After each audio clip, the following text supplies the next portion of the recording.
December ആയി വാദം അല്ലെങ്കിൽ മുട്ടുവേദന കൂടിയല്ലേ? എന്തുകൊണ്ട് നിങ്ങൾക്ക് മുട്ടുവേദന തണുപ്പ് കാലമാകുമ്പോൾ കൂടുന്നു? ഈ മുട്ടുവേദനയ്ക്ക് തണുപ്പ് കാലത്ത് കൂടുന്നതിന് നമുക്ക് എന്തെങ്കിലും ചെയ്യാൻ പറ്റുമോ? ഞാൻ doctor Fasila Jazakh, Basil homeo hospital, Pandikkad, Malappuram ജില്ല.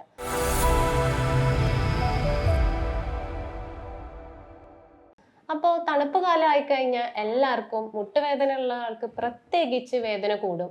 അല്ലെങ്കിൽ പൊതുവെ എല്ലാ വേദനകളും കൂടുന്ന ഒരു കാലമാണ് തണുപ്പ് കാലം. അല്ലെങ്കിൽ വാതക്കാർക്ക് ഈ വേദന കൂടുന്നത് മഴക്കാലത്ത് നന്നായിട്ട് കൂടും.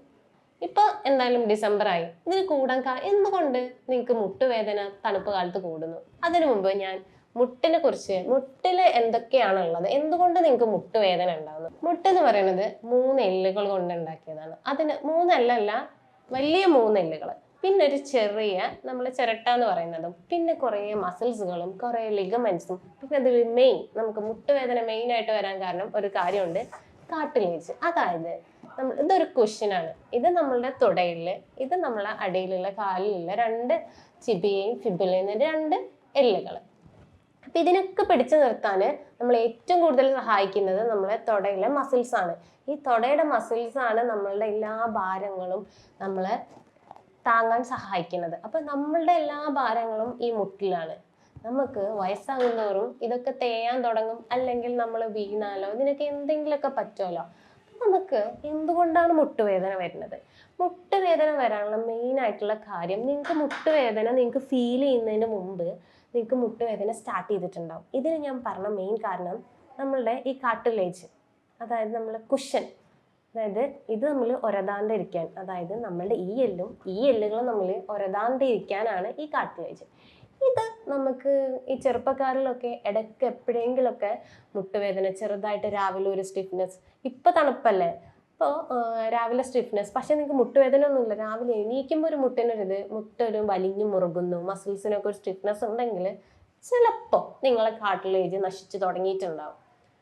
ഈ കാർട്ടിലേജ് തേഞ്ഞു കഴിഞ്ഞാൽ എന്ത് സംഭവിക്കും? ഈ എല്ലും കൂട്ടിയിടിക്കാൻ തുടങ്ങും. അപ്പം എന്ത് ചെയ്യും? അപ്പം നമുക്ക് നല്ല എല്ലിൻ്റെ ഉള്ളിൽ കുത്തുന്ന ടൈപ്പ് വേദനയാണ് ഉണ്ടാവുക. പിന്നെ ഇത് തേഞ്ഞു കഴിഞ്ഞാൽ നമ്മളുടെ ഇവിടെ ഒരു ഓയിലുണ്ട്. ഓയിൽ എന്ന പേര് സൈനോവിയൽ ഫ്ലൂയിഡ് ആണ്. നമ്മൾ ഓയിൽ എണ്ണ, അതായത് നമ്മൾ ഒരു ജോയിന്റ് അല്ലെങ്കിൽ എന്തെങ്കിലും ഒരു സാധനം സ്മൂത്ത് ആയിട്ട് പോകാൻ നമ്മൾ മെഷീനുകളുടെ ഇടയിലൊക്കെ ഓയിൽ ഇതാക്കില്ലേ, അതേപോലെ തന്നെ ഈ ജോയിന്റ്സ് ഇങ്ങനെ ആവാൻ വേണ്ടിയിട്ട് ഒരു ഓയിലുണ്ട്, സൈനോവിയൽ ഫ്ലൂയിഡ്. ഈ ഓയിലിൻ്റെ അളവ് കുറയും. അതായത് ഇത് സ്മൂത്ത് ആയിട്ടിരിക്കുമ്പോൾ കുറച്ചും കൂടി നല്ല രീതിക്ക് നമുക്ക് എത്രത്തോളം കട്ടിയുള്ള ഓയിലാണോ വേണ്ടത് അത്രത്തോളം കട്ടി കറക്റ്റായിട്ടാണ് വരിക. അപ്പോൾ ഈ ഓയിൽ എന്തെങ്കിലും കുറവുണ്ടെങ്കിൽ വരും. പിന്നെ ഇത് പോയി കഴിഞ്ഞാൽ, കാർട്ടിലേജ് പോയി കഴിഞ്ഞാൽ ഇതിൻ്റെ ഉള്ളിൽ ഞരമ്പുകളൊക്കെ എന്ത് ചെയ്യും? ഇതിൻ്റെ ഇടയിൽ പെട്ടിട്ട് നമുക്ക് ആ ഞരമ്പ് ഇടയിൽ പെട്ടിട്ട് നമുക്ക് വേദന ഉണ്ടാവും. പിന്നെ ഈ ജോയിൻസിന് എവിടെയെങ്കിലും, ഇപ്പോൾ അതിൽ കുറേ മസിൽസും കുറേ ലിഗമെന്റ്സും ഒക്കെ ഉണ്ട്, ഇവിടെ എവിടെയെങ്കിലും പൊട്ടിക്കഴിഞ്ഞാൽ നമുക്ക് ഈ വേദനകളൊക്കെ ഉണ്ടാവും. അപ്പോൾ ഇതിങ്ങനെ തമ്മിൽ ഉരതുമ്പോൾ, അല്ലെങ്കിൽ ഈ ലിഗമെന്റിൽ എന്തെങ്കിലും, അല്ലെങ്കിൽ ഈ കാർട്ടിലേജ് എവിടെയെങ്കിലുമൊക്കെ ഒരു പൊട്ടലൊക്കെ വരുമ്പോൾ എന്ത് ചെയ്യും? അവിടെ നീർക്കെട്ട് വരും. നീർക്കെട്ട് വരുമ്പോൾ നമുക്ക് എന്ത് ചെയ്യും? കുറച്ചും കൂടെ വേദന ഉണ്ടാവും. സത്യത്തിൽ ഈ കാർട്ടിലേജ് കാരണം നമുക്ക് വേദന ഉണ്ടാവില്ല, പക്ഷെ ഇത് തേയ്മാനം വരുമ്പോൾ ഇവിടെയുള്ള സംഭവങ്ങളിൽ ചില മാറ്റങ്ങൾ വരും. ഇപ്പോൾ ഇത് പോകുമ്പോൾ, അതായത് ഈ കാർട്ടിലേജ് പോകുമ്പോൾ ഇത് നമ്മൾ കൂട്ടിയിടിക്കുമല്ലോ. ഇത് ഇടിക്കാതിരിക്കാൻ വേണ്ടിയിട്ട് നമ്മളെ മസിൽ എന്ത് ചെയ്യും? ഒന്ന് വലിച്ചു പിടിച്ച് മുറുക്കി വെക്കും. അതായത് നമ്മൾ ഒരു സാധനം വീഴാണ്ടിരിക്കാൻ എന്ത് ചെയ്യും? നമ്മളൊരു കാര്യം വെച്ചൊരു കെട്ടിയിരിക്കുകയാണ്. നമ്മൾ ഈ എല്ലുകൾ കെട്ടി വെച്ചിരിക്കുന്നത് തുടയുടെ മസിൽസ് ഒക്കെയാണ്. അപ്പോൾ ഈ മസിൽസ് ഒന്നുകൂടി വലിച്ചു മുറുക്കും. അതാണ് ഈ മുട്ടുവേദന ഉള്ളവർക്ക് ഭയങ്കര മസിൽ വലിഞ്ഞു മുറുകുന്നത് പോലെ തോന്നുന്നത്. അതായത് മസിൽ എന്ത് ചെയ്യും? ഈ ജോയിൻസ് നമ്മൾ മുട്ടുന്നത് കുറക്കാൻ വേണ്ടിയിട്ട് ഒന്ന് കുറച്ചുകൂടി ടൈറ്റ് ആവും. അപ്പോൾ നമുക്ക് ജോയിൻസ് ഒക്കെ സ്റ്റിഫ് ആവും, അത്രയൊക്കെ മൂവ് ചെയ്യില്ല. അപ്പോൾ ഇനി നമുക്ക് നമ്മുടെ കാര്യത്തോട് കിടക്കാം. എന്തുകൊണ്ട് തണുപ്പ് കാലത്ത് നിങ്ങളുടെ മുട്ടുവേദന കൂടുന്നു? തണുപ്പ് കാലത്ത് നിങ്ങളുടെ എന്ത് സാധനമാണെങ്കിലും, നമ്മൾ എണ്ണയൊക്കെ ആണെങ്കിലും ഈ തണുപ്പ് കാലത്ത് കുറച്ച് കട്ടി കൂടുമല്ലോ, അതേപോലെ തന്നെ ഈ ഓയിലിനും കുറച്ച് കട്ടി കൂടും. അപ്പം എന്ത് ചെയ്യും? ഇത് ജോയിൻ ചെയ്യുമ്പോൾ കട്ടി കൂടുമ്പോൾ അതിൽ വ്യത്യാസം വരുമ്പോൾ നമുക്ക് ജോയിൻറ്റ് പെയിൻ ഒന്നും കൂടെ കൂടും. പിന്നെ മസിലുകളൊക്കെ ചുരുങ്ങിയാണ് എന്ത് ചെയ്യുക? തണുപ്പാകുമ്പോൾ നമ്മളുടെ മസിൽസൊക്കെ കുറച്ച് ചുരുങ്ങിയാണ് ഇരിക്കുക. അപ്പോൾ ചുരുങ്ങിയിരിക്കുന്നത് കൊണ്ട് തണുത്ത കാലത്ത് നമ്മൾ മസിൽസ് ചുരുങ്ങും. അത് കാരണം നിങ്ങൾക്ക് രാവിലെ ജോയിൻസ് ഒക്കെ മസിലൊക്കെ ഇങ്ങനെ പിടിച്ചിരിക്കുന്നത് പോലെ അതുകൊണ്ടാണ് തോന്നുന്നത്. പിന്നെ തണുത്ത കാലാവസ്ഥയിൽ രക്തയോട്ടം കുറച്ചും കൂടി കുറവായിരിക്കും. അപ്പോൾ എല്ലുകൾക്കും ഈ കാർട്ടിലേജസ് മസിൽസിനൊക്കെ കിട്ടുന്ന ന്യൂട്രിയൻസ് കുറവായിരിക്കും. അത് കാരണം കാരണം മുട്ടുവേദന. അപ്പോൾ നിങ്ങളുടെ തണുപ്പ് കാരണം രക്തയോട്ടത്തിന് കുറച്ച് കുറവായിരിക്കും. പിന്നെ തണുത്ത കാലാവസ്ഥയിൽ നമ്മൾ കൂടുതലായിട്ടൊന്നും വർക്ക് ചെയ്യില്ലല്ലോ. നമ്മൾ വേദനയൊക്കെ ആകുമ്പോൾ നമ്മൾ കുറച്ചൊക്കെ മടി പിടിച്ചായിരിക്കില്ല. അപ്പോൾ എന്ത് ചെയ്യും? അപ്പോൾ ഒന്നും കൂടെ വേദന കൂടുകയാണ് ചെയ്യുക. അപ്പോൾ നമുക്ക് എന്തൊക്കെ ചെയ്യാൻ പറ്റും? നിങ്ങൾക്ക് രാവിലെ മുട്ടുവേദന കൂടുതലാണെന്നുണ്ടെങ്കിൽ നിങ്ങൾ എന്ത് ചെയ്യുക? കുറച്ച് ചൂടുവെള്ളം എടുത്തിട്ട് ആദ്യം നിങ്ങൾ മുട്ടിലേക്ക് ഒന്ന് പിടിക്കുക. അതിനു മുമ്പ് നിങ്ങൾക്ക് ചെയ്യാൻ പറ്റുന്ന കാര്യമാണ് നമ്മൾ എക്സസൈസ് ചെയ്യുക. എക്സസൈസ് ചെയ്യുക വെച്ചാൽ നിങ്ങൾ എന്ത് ചെയ്യുക? എണീറ്റ് ഇരുന്നിട്ട് കാല് നീട്ടി വെക്കുക. കാല് നീട്ടി വെച്ചിട്ട് നിങ്ങളുടെ ബെഡിൽ എന്തായാലും ഒരു ബെഡ്ഷീറ്റ് ഉണ്ടാവില്ല, എണീക്കുന്നതോടെ തന്നെ നിങ്ങളിത് ചെയ്യുക. ആദ്യം തന്നെ പോയിട്ട് മുട്ടുവേദന ഉള്ളവർ വലിയ എക്സസൈസുകളൊന്നും ചെയ്ത്, മുട്ടുവേദന ഉള്ളവർ പലപ്പോഴും തെറ്റിക്കുന്ന ഒരു കാര്യമാണെന്ത്, ഡോക്ടർ പറഞ്ഞിട്ടുണ്ട് എക്സസൈസ് ചെയ്താൽ മസിൽ സ്ട്രോങ് ആവും. അപ്പോൾ നമ്മളുടെ മുട്ടിന് അത്രയും എക്സസൈസ് ചെയ്ത് കഴിഞ്ഞാൽ മസിൽ സ്ട്രോങ് ആവും. പക്ഷെ നമുക്ക് അത്രയും ഓൾറെഡി നമ്മളുടെ അതൊക്കെ തേയ്മാനം വന്നതാണ്. അപ്പോൾ നമ്മൾ അത്രത്തോളം ഹെവി എക്സസൈസുകളൊന്നും ചെയ്യരുത്. നമ്മൾ ചെറിയ തോതിലുള്ള എക്സസൈസ് ചെയ്താൽ നമ്മളെ മസിൽസ് ഒക്കെ സ്ട്രോങ് ആവും. അപ്പോൾ നിങ്ങൾ എക്സസൈസ് ചെയ്യണം, പക്ഷെ നമുക്ക് വേദനിക്കുന്ന രീതിയിൽ നിങ്ങൾ എക്സസൈസ് ചെയ്യരുത്. അതായത് നിങ്ങളുടെ മുട്ടുവേദന നിങ്ങൾക്കാണ് അറിയാം. നിങ്ങളുടെ എക്സസൈസ് ചെയ്യുന്നതിൻ്റെ കാഠിന്യം നിങ്ങൾക്ക് തന്നെ തീരുമാനിക്കാൻ പറ്റും. ഞാൻ പറയുന്നത് ജനറലായിട്ട് ഒരു അത്യാവശ്യം മുട്ടുവേദന ഉള്ളവർക്ക് പോലും ചെയ്യാൻ പറ്റുന്ന കാര്യമാണ്. അപ്പോൾ കാല് നീട്ടി വെക്കുക, 2 കാലും നീട്ടി വെക്കുക.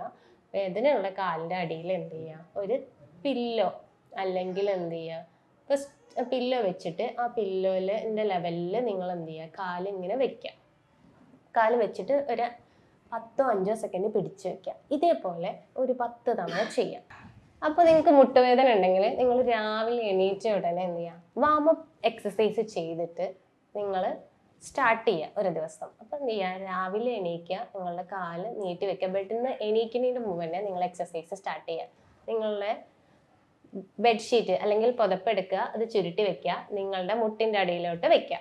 എന്നിട്ട് ഇത് അമർത്തി വെക്കുക. അതായത് വേദനയുള്ള മുട്ടിൻ്റെ അടിയിൽ വെക്കുക. ഈ ചിത്രത്തിൽ കാണുന്നത് പോലെ ചെയ്യുക. എന്നിട്ട് അമർത്തി വെക്കുക. ഒരു 10 സെക്കൻഡ് അമർത്തി വെക്കുക. ഇത് അമർത്തി വെക്കുന്നത് എന്തിനാണെന്നറിയോ? ഞാൻ നേരത്തെ പറഞ്ഞ പോലെ നമ്മളുടെ മസിൽസാണ് നമ്മളെ പ്രൊട്ടക്റ്റ് ചെയ്യുന്നത്. അപ്പോൾ ഈ മസിൽ സ്ട്രോങ് ആക്കാൻ വേണ്ടിയിട്ടാണ്. കൂടാതെ നമ്മൾ ചെറിയൊരു മൂവ്മെൻറ്റ് ചെയ്യുമ്പോൾ നമ്മളുടെ ഈ ഓയിൽ ഉണ്ടല്ലോ, ഈ ഓയിൽ കുറച്ചും കൂടെ വരും. അപ്പോൾ നമ്മൾ സർക്കുലേഷനൊക്കെ ഒന്ന് കൂടും. അപ്പോൾ നമ്മൾ റെസ്റ്റ് ചെയ്യുമ്പോൾ ഈ ഓയിൽ അത്ര വരില്ല. അതുകൊണ്ടാണ് നമ്മൾ ചെറിയ രീതിയിലുള്ള എക്സസൈസെങ്കിലും ചെയ്യണം എന്ന് പറയുന്നത്. ഇനി അടുത്തതെന്ന് പറയുന്നത് ഒരു പില്ലോ എടുക്കുക. നിങ്ങളുടെ പില്ലോ എടുക്കുക. അതായത് നിങ്ങൾക്ക് ബെഡിൽ വെച്ച് തന്നെ നിങ്ങളുടെ എക്സസൈസ് സ്റ്റാർട്ട് ചെയ്യാം. എന്നിട്ട് നിങ്ങൾ കാല് തറയിൽ വെക്കുകയാണെങ്കിൽ നിങ്ങൾക്ക് സാധാരണ അത്രയും വേദന ഉണ്ടാവില്ല. അപ്പോൾ ഫസ്റ്റ് എന്ന് പറയുന്നത് നിങ്ങൾ ബെഡ്ഷീറ്റ് മുട്ടുകാലിൻ്റെ അടിയിൽ വെച്ചിട്ട് ജസ്റ്റ് 10 മിനിറ്റ് അമർത്തി വെക്കുക. അതായത് താഴോട്ട് പ്രഷർ എടുക്കുക. നെക്സ്റ്റ് എന്ന് പറയുന്നത് നിങ്ങളുടെ തലേണ എടുക്കുക, നിങ്ങളുടെ മുട്ടുകാലിൻ്റെ അടിയിലോട്ട് വെക്കുക. എന്നിട്ട് ആ തലേണയുടെ പൊക്കത്തിൽ, തലേണ ഒന്ന് മടക്കി വെക്കുന്നോ അല്ലെങ്കിൽ 2 തലേണ ഉപയോഗിക്കുന്നതായിരിക്കും നല്ലത്. ആ ലെവലിൽ എന്ത് ചെയ്യുക? നിങ്ങൾ ആ പില്ലോടെ അല്ലെങ്കിൽ ആ തലേണയുടെ അതേ ലെവലിൽ ഈ ചിത്രത്തിൽ കാണുന്നത് പോലെ എന്ത് ചെയ്യുക? നിങ്ങളുടെ കാല് പൊക്കി വെക്കുക. എന്നിട്ട് ഒരു 10 സെക്കൻഡ് വെക്കുക. അതായത് നിങ്ങൾ മനസ്സിൽ ഒരു 10 വരെ എണ്ണുക. ഇത് നിങ്ങൾ ഒരു 10 തവണ ചെയ്യുക. ഇനി എന്ത് ചെയ്യുക? നിങ്ങളെ കാല് തറയിലോട്ട് തൂക്കിയിടുക. അതായത് നിങ്ങൾ ബെഡിൻ്റെ സൈഡിൽ ഇരിക്കുക. എന്നിട്ട് നിങ്ങളുടെ ആദ്യം ഒരു കാല് പിന്നെ അടുത്ത കാല്, ആ കാല് നിങ്ങളുടെ ആ ബെഡിൻ്റെ അതേ ലെവലിൽ അല്ലെങ്കിൽ നിങ്ങൾക്കൊരു ചെയറിലോട്ട് ഇരിക്കുകയും ചെയ്യുക. ആ ലെവലിൽ നിങ്ങൾ പൊക്കി വെക്കുക. പൊക്കി വെച്ചിട്ട് ഇതേപോലെ ഒരു 10 സെക്കൻഡ്, അതായത് 10 വരെ എണ്ണുന്നവരെ വെക്കുക. എന്നിട്ട് പതിയെ ഇനി അടുത്ത കാല് ചെയ്യുക. എന്നിട്ട് വീണ്ടും ആദ്യം ചെയ്ത കാല് ചെയ്യുക. ഇങ്ങനെ മാറ്റി മാറ്റി ഒരു 5 തവണ 2 കാലും കൂടെ ചെയ്യാം. അപ്പം നിങ്ങൾ വാമപ്പ് എക്സസൈസ് ചെയ്തു. ഇനി അത് കഴിഞ്ഞിട്ട് ഇപ്പം നിങ്ങൾ എന്ത് ചെയ്യുക? അടുത്തത് നിങ്ങൾ നടക്കണമല്ലോ. അല്ലാതെ ആരും നമുക്ക് ചൂടുവെള്ളം കൊണ്ടുവന്ന് തരില്ലല്ലോ. നിങ്ങളൊരു വീട്ടമ്മയാണെങ്കിൽ നിങ്ങൾ അല്ലെങ്കിൽ നമ്മൾ തന്നെ ചെയ്യണമല്ലോ. അപ്പോൾ ആദ്യം ഈ എക്സസൈസ് ചെയ്യുക. നെക്സ്റ്റ് എന്ത് ചെയ്യുക? നിങ്ങൾ ചൂടുവെള്ളം വെച്ചിട്ട് ഒരു 10-15 മിനിറ്റ് ചൂടുവെള്ളം ഒഴിച്ച് കഴുകുക. അല്ലെങ്കിൽ എന്ത് ചെയ്യുക? ഒരു തുണിയിൽ വെക്കുക. തുണിയിൽ മുട്ടിൻ്റെ ഭാഗത്ത് വെക്കുകയോ ചെയ്യുക, കെട്ടി വെക്കുകയോ ചെയ്യുക. എന്നിട്ട് അത് കഴിഞ്ഞിട്ടും അപ്പോഴും നിങ്ങൾക്ക് വേദന ഉണ്ടെങ്കിൽ നിങ്ങൾ എന്ത് ചെയ്യുക? ചെറിയ തോതിൽ ഒരു എണ്ണ എന്തെങ്കിലും, അത് നമ്മൾ എരിക്കിൻ്റെ എണ്ണയാണെന്നുണ്ടെങ്കിൽ കുറച്ചും കൂടെ ബെറ്ററാണ്. അങ്ങനെ നിങ്ങൾ എന്ത് എണ്ണയാണെന്നുണ്ടെങ്കിൽ കുറച്ച് ചൂടാക്കി നിങ്ങൾ മസാജ് ചെയ്യുക. മസാജ് ചെയ്യുമ്പോൾ നിങ്ങൾ എന്ത് ചെയ്യുക? അങ്ങനെ റൗണ്ട് ആക്കിയിട്ട് മസാജ് ചെയ്യുക. അപ്പോഴാണ് നമ്മൾ സർക്കുലേഷൻ കറക്റ്റ് ആണ്, അതായത് നമ്മളെ രക്തയോട്ടം കറക്റ്റ് ആവുന്നത്. അപ്പോൾ നമുക്ക് കുറച്ചും കൂടി നമ്മളുടെ ഓയിൽ കുറച്ചും കൂടെ വരും. നമ്മൾ അവിടുത്തെ മസിലുകളൊക്കെ ഒന്ന് റിലാക്സ് ചെയ്യും. അപ്പോൾ രാവിലെയുള്ള മസിലിൻ്റെ പിടുത്തം, കാലിൻ്റെ കനമൊക്കെ കുറച്ച് കുറയും. പിന്നെ അതേപോലെ തന്നെ നിങ്ങൾക്ക് വേറൊരു എക്സസൈസും കൂടി ചെയ്യാം. ഞാൻ നേരത്തെ പറയാൻ വിട്ടുപോയതാണ്. അതായത് ഇത് നിങ്ങൾക്ക് ഓഫീസിലുള്ള ഇരിക്കുന്ന ആൾക്കാർക്കും ചെയ്യാം. നേരത്തെ തന്നെ നമ്മൾ ആ ചെയറിൽ വെച്ച് അല്ലെങ്കിൽ ബെഡിൽ കാല് തൂക്കിയിട്ട് ഞാൻ ചെയ്യാൻ പറഞ്ഞില്ലേ, അപ്പോൾ നിങ്ങൾ എന്ത് ചെയ്യുക, നിങ്ങളുടെ ഉപ്പൂറ്റി ഒന്ന് റൗണ്ടായിട്ട് കറക്കും കൂടി ചെയ്ത് കഴിഞ്ഞാൽ മസിലുകൾ ഒന്നും കൂടി ഇളകും. എന്നിട്ട് നിങ്ങൾ ഡെയിലി റൊട്ടീൻ ചെയ്യാവുന്നതാണ്. ഇനി നിങ്ങൾ ഭക്ഷണം കഴിക്കാൻ തുടങ്ങി, അപ്പോൾ നിങ്ങൾ അടുക്കളയിൽ അല്ലെങ്കിൽ എത്തിയല്ലോ, അപ്പോൾ നിങ്ങൾ എന്ത് ചെയ്യുക, ചൂടുള്ള ഭക്ഷണങ്ങൾ കഴിക്കുക, തണുത്ത ഭക്ഷണങ്ങൾ ഒഴിവാക്കുക, അതായിരിക്കും നല്ലത്. പിന്നെ ബേക്കറി ഐറ്റംസ് അങ്ങനത്തെ ഭക്ഷണങ്ങളൊക്കെ ഒഴിവാക്കുക. നല്ല ആരോഗ്യമുള്ള അത്യാവശ്യം ചൂടുള്ള ഭക്ഷണങ്ങൾ മാത്രം കഴിക്കുക. ഇനി നമ്മൾ ഭക്ഷണത്തിൽ എന്തൊക്കെ ഉൾപ്പെടുത്തണം? നമ്മൾ omega-3 ഫാറ്റി ആസിഡ് അടങ്ങിയ ഭക്ഷണങ്ങൾ ധാരാളം കഴിക്കുക. അത് നമ്മൾ അയല, മത്തി എന്ന മീനുകളിലൊക്കെ ഉണ്ട്. അല്ലെങ്കിൽ നിങ്ങൾക്ക് മീൻ ഗുളിക മേടിച്ച് കഴിക്കാവുന്നതുമാണ്. പിന്നെ ഇനി നിങ്ങൾക്ക് പ്രോട്ടീൻ അടങ്ങിയ ഭക്ഷണങ്ങൾ, മുട്ട, ഇതൊക്കെ കഴിക്കുന്നത് നല്ലതാണ്. പയറുവർഗ്ഗങ്ങൾ, ചെറുപയർ, പയറ് അങ്ങനെയുള്ള ഭക്ഷണങ്ങൾ കഴിക്കുക. ഇതൊക്കെ നിങ്ങൾ ഭക്ഷണത്തിൽ ഇതാക്കുക. ഇനി നിങ്ങൾക്ക് തേയ്മാനം ഇതൊന്നുമില്ല, പക്ഷേ ഈ തണുത്ത കാലത്തല്ല, നിങ്ങൾക്ക് എപ്പോഴും മുട്ടുവേദന ഉണ്ട്, അങ്ങനെയാണെന്നുണ്ടെങ്കിൽ നിങ്ങൾ എന്ത് ചെയ്യുക, ചെറുപ്പക്കാരായിക്കോട്ടെ അല്ലെങ്കിൽ വലിയ പ്രായമുള്ളവരായിക്കോട്ടെ, നിങ്ങൾ കാൽഷ്യം, വൈറ്റമിൻ ഡി ഒക്കെ ഒന്ന് ചെക്ക് ചെയ്ത് നോക്കുക. ചിലപ്പോൾ നിങ്ങൾക്ക് വെറും ഒരു മുട്ടുവേദന, അതായത് ഒരു 35 വയസ്സൊക്കെ ഉള്ള ഒരു പേഷ്യൻ്റ് വന്നു, എന്ത് ചെയ്തിട്ടും മുട്ടുവേദന മാറുന്നില്ല, ഭയങ്കര വേദന വെച്ചാൽ ടോയ്ലറ്റിൽ പോലും ഇരിക്കാൻ വയ്യ. 35 വയസ്സുള്ളവർക്ക് ടോയ്ലറ്റിൽ എണീക്കാൻ വയ്യ, പിടിച്ച് എണീക്കണം.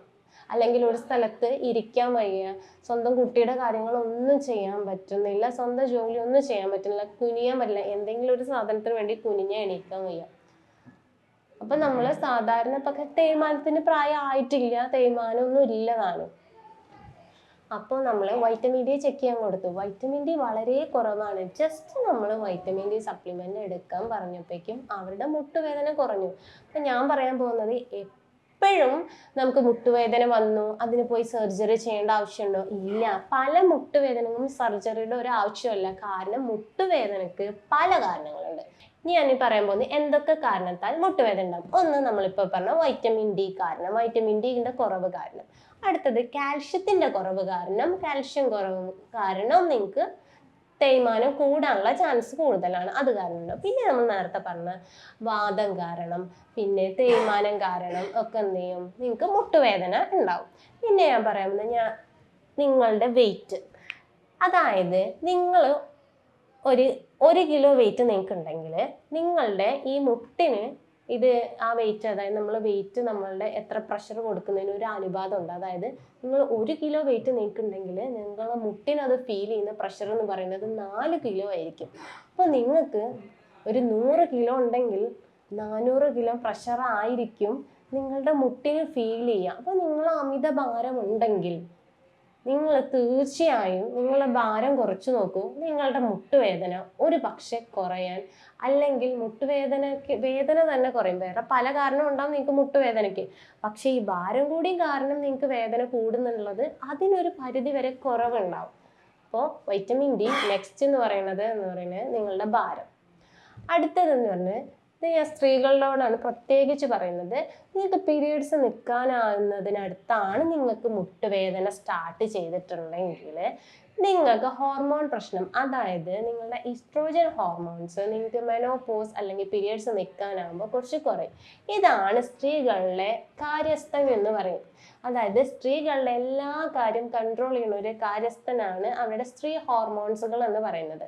അപ്പോൾ നിങ്ങളുടെ ബോഡിയിൽ കാൽഷ്യം, വൈറ്റമിൻ ഡി നമുക്ക് ആവശ്യമുണ്ട് ഞാൻ പറഞ്ഞില്ലേ. കാരണം വൈറ്റമിൻ ഡി കാരണം മാത്രം ആ പേഷ്യൻറ്റിന് മുട്ടുവേദനയും നടുവേദനയും ഒക്കെ ഉണ്ടായത്. അപ്പോൾ അതുപോലെ തന്നെ നിങ്ങൾക്കും വൈറ്റമിൻ ഡി ആവശ്യമാണ്. ചിലപ്പോൾ നിങ്ങൾ ഭക്ഷണങ്ങളൊക്കെ കഴിക്കുന്നുണ്ടാവും, പക്ഷേ ഈ ഹോർമോൺസിൻ്റെ അളവ് കുറയുന്നത് കാരണം ഇത് വലിച്ചെടുക്കുന്നുണ്ടാവില്ല. നിങ്ങൾക്ക് വൈറ്റമിൻ ഡിയും കാൽഷ്യം കുറവായിരിക്കും. അല്ലാണ്ട് തന്നെ ഈ ഹോർമോൺസിൻ്റെ വ്യതിയാനം കാരണം നിങ്ങളുടെ ശരീരം വീക്കായിരിക്കും.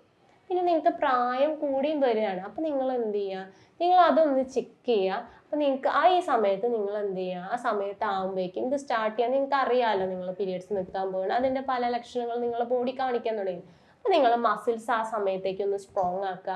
നിങ്ങൾ കുറച്ച് നട്ട്സും അല്ല ഫ്ലാക്സ് സീഡ്സ് എന്ന് പറഞ്ഞാൽ ഫ്ലാക്സ് സീഡ്സിൽ ഒമേഗ 3 ഉണ്ട്. നേരത്തെ പറഞ്ഞ പോലെ ഒമേഗ 3 അടങ്ങിയ ഭക്ഷണങ്ങൾ, പ്രോട്ടീൻ അടങ്ങിയ ഭക്ഷണങ്ങളൊക്കെ നന്നായിട്ട് കഴിക്കാം. നിങ്ങളുടെ ബോഡി നിങ്ങളുടെ മെനോപോസിന് നിങ്ങൾക്ക് നടുവേദന അല്ലെങ്കിൽ മുട്ടുവേദന ഉണ്ടാവാതെ നിങ്ങൾ സമ്മതിക്കരുത്. നിങ്ങളെ ബോഡിയെ കൺട്രോൾ ചെയ്യാൻ ശ്രമിക്കുക. അതായത് നിങ്ങൾ അതിന് വേണ്ടിയിട്ട് പ്രോട്ടീൻസും ന്യൂട്രിയൻസും ഒക്കെ നിങ്ങളുടെ ബോഡി കൊടുക്കുക. നിങ്ങളെ ബോഡീനെ മെനോപോസ് ഇതാക്കാനുള്ള ഒരു തയ്യാറാകെടുക്കുക. അപ്പോൾ നിങ്ങൾക്ക് മുട്ടുവേദന വരില്ല എന്നല്ല ഞാൻ പറയുന്നത്. പക്ഷെ ആ മുട്ടുവേദന ഉണ്ടെങ്കിൽ ആ മുട്ടുവേദന കുറച്ചും കൂടി കൂടാനുള്ള ചാൻസ്, അല്ലെങ്കിൽ മുട്ടുവേദന വരണോ വരണ്ടേ എന്ന് വിചാരിക്കുന്ന ബോഡിയാണെന്നുണ്ടെങ്കിൽ അത് വരാണ്ടിരിക്കാൻ, അല്ലെങ്കിൽ വന്നാലും കുറച്ച് മാത്രം നിങ്ങളെ എഫക്റ്റ് ചെയ്യാനുള്ള, കുറച്ച് മാത്രമേ നിങ്ങളെ ബോഡിയിൽ അല്ലെങ്കിൽ നിങ്ങൾക്ക് ആ വേദന വരാനുള്ളൊരു ചാൻസ് നമുക്ക് കുറക്കാൻ വേണ്ടിയിട്ടാണ് ഞാനിതൊക്കെ പറയുന്നത്. പിന്നുള്ളത് തൈറോയിഡ് കാരണം. ഒരു പേഷ്യൻറ്റിന് തൈറോയിഡ് മാത്രം കാരണം തൈറോയിഡ് കൂടി, അതായത് പേഷ്യൻറ്റിന് മുമ്പൊക്കെ വന്നപ്പോൾ ഒരു 5 തൈറോയിഡ് വീണ്ടും സ്ട്രെസ്സും ഇതൊക്കെ കാരണം കൂടി. അപ്പോൾ പേഷ്യൻസിന് എല്ലാ ഭാഗത്തും ജോയിൻസിൽ വേദനയുണ്ട്. വേറെ ഇതൊക്കെ നോർമലാണ്, കാൽഷ്യം വൈറ്റമിൻ ഡി ഒക്കെ നോർമലാണ്. അപ്പോൾ ഈ തൈറോയിഡ് കാരണം നമ്മളെ ബോഡിയിലെ മെറ്റബോളിസം ഒക്കെ മാറിയത് കാരണമുള്ള മുട്ടുവേദനയാണ് ആ പേഷ്യൻറ്റിന് ഉണ്ടായിട്ടുള്ളത്. പിന്നെ നമുക്ക് മുട്ടുവേദന യൂറിക് ആസിഡ് കൂടിയാലും ഉണ്ടാവും. അപ്പോൾ നിങ്ങൾക്കൊരു മുട്ടുവേദന ഉണ്ടെങ്കിൽ നമ്മൾ കുറച്ചൊക്കെ ബ്ലഡ് ടെസ്റ്റുകൾ ചെയ്യണം. ഇപ്പം ഞാൻ പറഞ്ഞതിൽ തന്നെ നിങ്ങൾക്ക് മനസ്സിലായി. നിങ്ങൾക്ക് മുട്ടുവേദന ഉണ്ടെങ്കിൽ നിങ്ങൾ ESR ചെക്ക് ചെയ്യുക, വൈറ്റമിൻ ഡി ചെക്ക് ചെയ്യുക, കാൽഷ്യം ചെക്ക് ചെയ്യുക, യൂറിക് ആസിഡ് ചെക്ക് ചെയ്യുക, പിന്നെ തേയ്മാനം എത്രത്തോളം ഉണ്ടെന്നുള്ളത് നമ്മൾ എക്സ്റേ MRI ഒക്കെ ചെക്ക് ചെയ്യാവുന്നതാണ്. ഇതിൽ നിന്ന് നമുക്ക് എന്തൊക്കെ കാരണം കൊണ്ടാണ് കൂടെ നമ്മൾ തൈറോയിഡും കൂടെ ചെക്ക് ചെയ്യുക. തൈറോയിഡും നമ്മളെ മുട്ടുവേദനയ്ക്ക് ഒരു കാരണം. അതായത് നമ്മൾ പെയിൻ കില്ലേഴ്സ് നമുക്ക് ആ വേദനയെ താൽക്കാലത്തേക്ക് ശമിക്കാൻ മാത്രമേ ഹെൽപ്പ് ചെയ്യണുള്ളൂ. ഞാൻ നേരത്തെ പറഞ്ഞ പോലെ ഈ കാർട്ടിലേജ് ഒരിക്കലും പെയിൻ കില്ലർ കാരണം നോർമലായിട്ട് വരുന്നില്ല. നമുക്ക് ചെറിയ തോതിൽ മുട്ടുവേദന വരുമ്പോൾ നമ്മൾ പെയിൻ കില്ലേഴ്സ് കഴിച്ചു കഴിഞ്ഞാൽ ഈ കാർട്ടിലേജ് നശിക്കുന്നത് നമ്മൾ അറിയില്ല. ഇതിങ്ങനെ കൂടി അവസാനം പെയിൻ കില്ലർ വെച്ചൊന്നും നമ്മളുടെ വേദന മാറില്ല. അപ്പം നമ്മൾ എന്തുകൊണ്ടാണ്, അതായത് നമ്മളെ കാർട്ടിലേജ് നശിക്കാൻ കാരണം ഇതേപോലെ ചെറിയ കാരണങ്ങൾ കൊണ്ടാണ് നമുക്ക് മുട്ടുവേദന വരുന്നത്. ആ മുട്ടുവേദന കാരണം നമുക്ക് ഇവിടെ നീർക്കെട്ടും ഇതൊക്കെ വരുന്നുണ്ടെങ്കിൽ ഭാവിയിൽ നമുക്ക് നന്നായിട്ട് മുട്ടുവേദന വരാനുള്ള കാരണങ്ങൾ നമ്മൾ തന്നെ ഉണ്ടാക്കുകയാണ്. ഈ പെയിൻ കില്ലേഴ്സ് കഴിച്ചിട്ട് ജസ്റ്റ് അത് കാരണം നമുക്ക് വേറെ എന്ത് കാരണമാണോ മുട്ടുവേദന വരുന്നത് ആ കാരണത്തെയാണ് ട്രീറ്റ്മെൻറ്റ് ചെയ്യേണ്ടത്. അതായത് നമുക്കൊരു പേഷ്യൻ്റ് വരുമ്പോൾ നമ്മൾ ആ പേഷ്യൻറ്റിൻ്റെ എല്ലാ കാര്യം നമ്മൾ നോക്കും. ഒരു കോൺസ്റ്റിറ്റ്യൂഷണൽ റെമഡിയാണ് എടുക്കുന്നത്. അപ്പം നമുക്ക് എന്തുകൊണ്ടാണ് ഈ പേഷ്യൻറ്റിന് മുട്ടുവേദന വന്നത് നമുക്ക് കറക്റ്റായിട്ട് മനസ്സിലാക്കാം. അപ്പോൾ നമുക്ക് പല പേഷ്യൻസിനും ഈ മുട്ടുവേദന മാറ്റി കൊടുക്കാൻ സാധിച്ചിട്ടുണ്ട്. അപ്പം ഞാൻ doctor Fasila Jasar, Basil homeo hospital, Pandikkad, Malappuram ജില്ല.